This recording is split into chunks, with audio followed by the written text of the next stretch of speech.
Time travel, the multiverse, is one of the age-old questions that humans have posed. Is time travel, or travel between the multiverse, possible? The short answer is yes. The slightly longer answer is yes, because it's happened. In today's stories, we look at 3 times where time travel was not only possible, it's happened. But before we get into any of today's stories, if you are a fan of real crime, the wonderful and the mysterious, then you are in the right place, because we upload 1 video every week. So please consider subscribing to the channel and hitting the notification bell so you don't miss any of our weekly uploads. Okay, let's begin.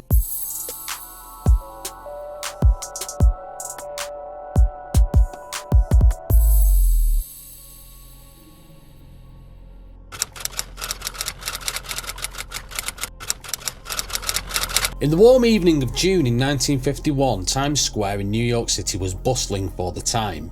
It was around 11:15 PM and people were coming and going about their evening. Suddenly, the passers-by noticed a young man who looked to be in his mid to late 20s standing in the middle of a busy intersection, and some people stopped to look, and the man, who looked disorientated and confused, no one actually knew how he had arrived at the spot where he stood. They also noticed that his clothing wasn't from the look of the day. He was dressed in clothing that looked like it was from the late 19th century. Unfortunately, as the passers-by were looking on, the man was struck by a taxi and was fatally injured before anybody could approach or intervene. The accident was reported to the police and paramedics arrived at the scene, but the man had unfortunately passed away. So the officials loaded him up into an ambulance and took him to the morgue. They began to notice strange things. Other than his very outdated choice of wardrobe, in his pockets they started to take out the items that he was carrying. He had in his pockets a copper coin that was worth around 5 cents. It bore the name of a saloon that nobody recognised. He also had a bill that was for the care of a horse and the washing of a carriage. The carriage and the horse were from a livery stable on Lexington Avenue. However, it wasn't listed in any address book. He was also carrying with him around $70, but the banknotes were very old. Alongside them was a business card with the name Rudolph Fentz and an address that was on 5th Avenue. Also, there was a letter that had been sent to the address on 5th Avenue, which was dated June 1876 and was from another address in Philadelphia. The strangest thing was that none of these items showed any signs of aging, and Captain Hubert Rhyme of the NYPD tried using the information found to identify the man. He found the address on 5th Avenue as part of a business, but its current owner did not know any Rudolph Fentz. Fentz's name was also not listed in any address book. His fingerprints were not on record anywhere, and nobody had reported anyone by that name missing. So Captain Rhyme continued to investigate, and he finally found the name Rudolph Fentz Jr. in a telephone book, but was from the year 1939. Rhyme spoke to the residents of the apartment building that was listed in the phone book, and some of them do remember Fentz. They described him as a man in his early 60s who had worked nearby, and after his retirement he had moved to an unknown location around 1940. So Captain Rhyme, he contacted a bank and was told that Mr. Fentz had died 5 years earlier, but his widow was still alive, who lived in Florida. So Captain Rhyme, he made contact and he learned that her husband had disappeared in 1876 at the age of 29. He had left the house for an evening walk and never returned, and all efforts to locate him ended with no joy, and there was no trace of him anywhere. So the captain also checked the missing persons files for the man around the year 1876, and the description, his age and the clothing all corresponded precisely to the appearance of the unidentified man that lay in the morgue from the Times Square incident. But Captain Rhyme decided to mark the case as unsolved, as he feared he would be held mentally incompetent, and he never officially noted the results of his findings.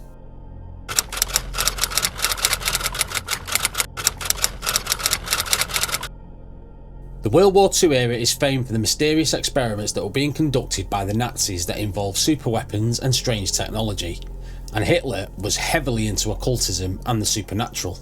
But the United States would also conduct its fair share of experiments that were questionable, and using some of the most famous minds of the time like Albert Einstein and Nikola Tesla, they had some pretty strange outcomes. In the late 1930s, the US Navy was working on a project that would use electromagnetism to create an invisibility cloak for its warships.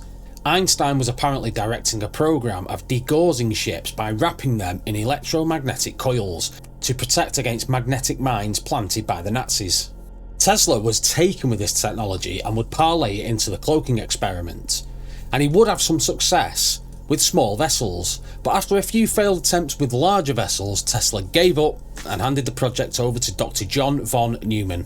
Von Neumann would eventually have success in making the USS Eldridge invisible, only for a short period on the first occasion. It was one of Tesla's inventions that lent itself to the success. A zero-time reference generator, a device that locks the Earth's magnetic fields and acts as a cosmological reference with the electromagnetic fields at the centre of the galaxy. So basically this ensures that if you do decide to travel through time, you are locked in step with Earth, otherwise you would end up somewhere else, or floating in space, depending on how far you travelled. But Tesla did give von Neumann a cryptic warning about a personnel problem that may occur in the experiments. But undeterred, von Neumann continued and the Navy began training crew specifically for the operation. And on August 12th, 1943, a second test was ran. And after being shrouded in a green ozone-laden haze, the ship disappeared for several hours, during which it apparently travelled through time. It appeared in Norfolk, Virginia for several minutes and would then rematerialise in the naval shipyard.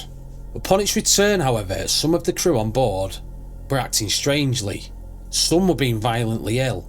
Some reappeared engulfed in flames, screaming for their lives, whilst others had returned and seemed to be fused into the ship's metal.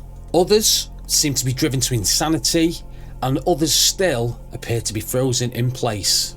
A man named Bialik was on the ship with his brother when the experiment took place, but apparently they jumped off the ship during the time travel expedition and they would remain in 1983 on Montauk in Long Island at a secret government facility that was also experimenting with time travel. This was known as the Montauk Project, but that's for another video.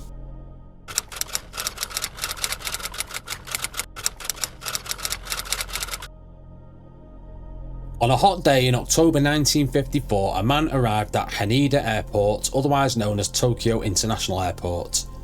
The man didn't stand out from the rest of the passengers travelling that day. He was Caucasian and he had a beard.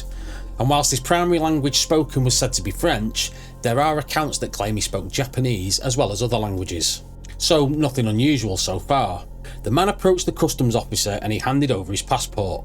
The officer looked at the passport and then back at the man. The officer had noticed something strange, and the passport was authentic, but it wasn't the passport itself that was the problem. It was the country where the passport had been issued. The passport had been issued from a country called Taured. The only problem was, that country didn't exist. So the man was taken into a back office by officials to be questioned, and he was clearly upset and frustrated by this. The customs officials questioned the man about his passport and the country he says he was from. The man told them he was from Taured. They explained they had never heard of Taured and that it didn't exist. The man insisted the country was real and it had been in existence for over 1,000 years.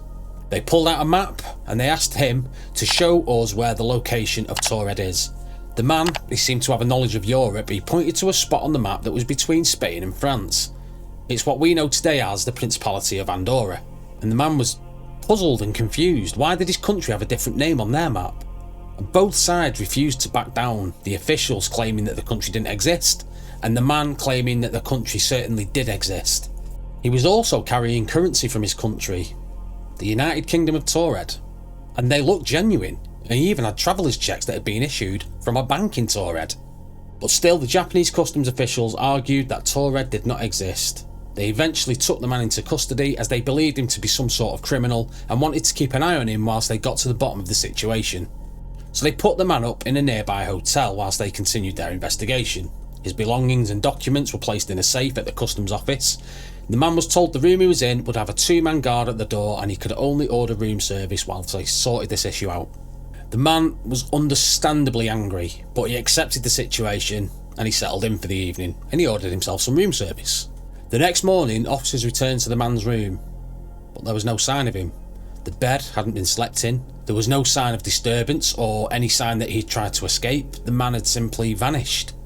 The officials went back to their offices and the 2 guards were chastised for allowing the man to escape. However, both guards ensured the officials that no one had entered or exited that room and they were there all night.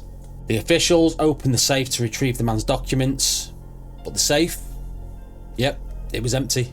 So what had happened? Did the man from Taured time travel? Had he slipped through an alternate dimension into this one? A dimension where his country did not and had never existed? Who knows? But were these stories true? Well, the story about Rudolph Fentz is an urban legend, and it was actually the plot from a tale called I'm Scared, a short story by author Jack Finney. The Fentz legend was originated by a chap called Ralph Holland who had read the short story, and the tale has been told around the internet for years. The Philadelphia experiment is also a famous urban myth that has been told and retold for years, and was also made into a Hollywood movie in the 1980s. But the story has changed numerous times over the years. It first surfaced around 1955 when Carl Allen claimed he was a witness to the experiment. Over the years he would confess to the story being a hoax, he would then recant, and would then confess again, so not very reliable. Now the man from Taured, well, that has a slight inkling of truth to it. The story is based on a man called John Zegras, who in 1959 was arrested in Tokyo suspected of identity fraud. He had tried to cash a 200,000 yen check at the Chase Manhattan branch in Tokyo. His passport bore the seals of many Japanese embassies, and he said he was a secret agent on a secret mission in Japan, which included recruiting military volunteers for the United Arab Republic. Well, the judges didn't believe him, and he was sentenced to a year in prison, after which he was then deported from Japan.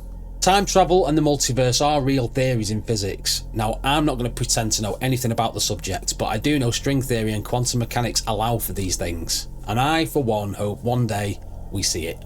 Thank you for being here with me today, guys. Your time really is appreciated. If you got anything out of today's video or enjoyed it, please do hit the like button and share the video, as that stuff really does help. Also, if you haven't already, please consider subscribing to the channel and hitting the notification bell so you get notified when we do our weekly upload. And with that, remember to be happy, be kind, and be healthy.